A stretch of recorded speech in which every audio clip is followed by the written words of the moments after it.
आपण पाहत आहात सत्यदर्शन न्यूज। जरांगे म्हणाले तर उभ्या जिंदगीत आला नसेल अशा पश्चाताप सरकारला येणार। मनोज जरांगे पाटील यांचा हा पायी मोर्चा अहमदनगरला भिंगार येथे पोहोचला आहे। मराठा आरक्षणासाठी मोठ्या ताकदीने राज्यातील मराठा रस्त्यावर उतरला आहे। लेकरांच्या वेदना आणि त्रास होई नये म्हणून समस्त मराठा संतप्त झाला आहे। हे सरकारच्या लक्षात येत नाहीये। मराठा आरक्षणासाठी निघालेल्या या पायी यात्रेत लहान लेकरापासून ते वयोवृद्धपर्यंत रात्रंदिवस सगळे सहभागी झाले आहे। याचा अर्थ सरकारच्या लक्षात यायला हवा, परंतु सरकारच्या हे लक्षात येत नाही। ही सत्तेची रंग अंगात आहे, त्यामुळे आम्ही काहीही करू असे म्हणत मनोज जरांगे पाटील यांनी सरकारला फटकारलं आहे। पुढे ते असे म्हणाले की पूर्वीचा मराठा आता राहिला नाही। यावरून त्यांना कळायला हवं, ना पक्ष ना नेते या पलीकडे मराठा आपल्या मुलांसाठी काही करू शकतो।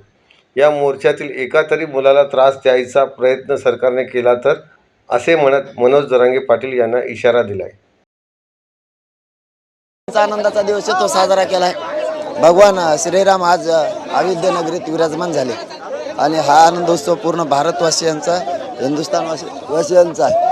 त्यामुळे आज त्याच पद्धतीने पूजा अर्चा विधिवत पूजा करून आनंद साजरा केला। आरक्षण मिळाल्यानंतर अयोध्येला जाणार? हो, आरक्षण मिळाल्यावर जाणार 100%। आता वेळ नव्हता, नियोजित आंदोलनाचा दौरा होता, त्यामुळे नसता आम्ही पण कट्टर आहेत।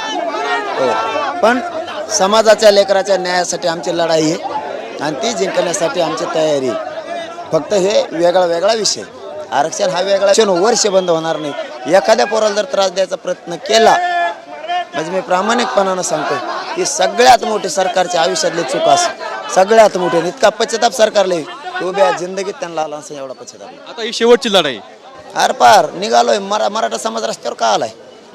तेवढ्यासाठी आलाय की शिव सोडण्याच्या शब्दात अर्थ खूप वेगळे। त्याच्या अगोदर सोडले, परंतु वेगळा होता विषय। परंतु आज सोडलाय म्हणजे हे लेकरू 500-600 किलोमीटर चालले, आरपारची लढाई म्हणतात। आपण मात्र त्याला आशीर्वाद द्यायला गेलो पाहिजे। म्हणून मराठा समाज आम्ही ज्या रस्त्यावरून चाललो त्या रस्त्यावरचे गावं जेवढे यायला लागलेत, आंतरवाली ते मुंबई, सगळे शेकडो गावं रस्त्यावरती उभा राहायला लागले आशीर्वाद आणि पाठिंबा देण्यासाठी। पण अनेक बैठका झाल्या सरकारसोबत, अनेक मध्यस्थी करण्याचा प्रयत्न झाला, मार्ग निघाला नाही। आता सरकार मार्ग काढेल किंवा द्यावाच लागेल आरक्षण? आता द्यावं लागेल तर म्हणतोच आम्ही 7 महिन्यापासून सरकारी नोंदी सत्यदर्शन न्यूजला लाईक करा, शेअर करा, सबस्क्राईब करा।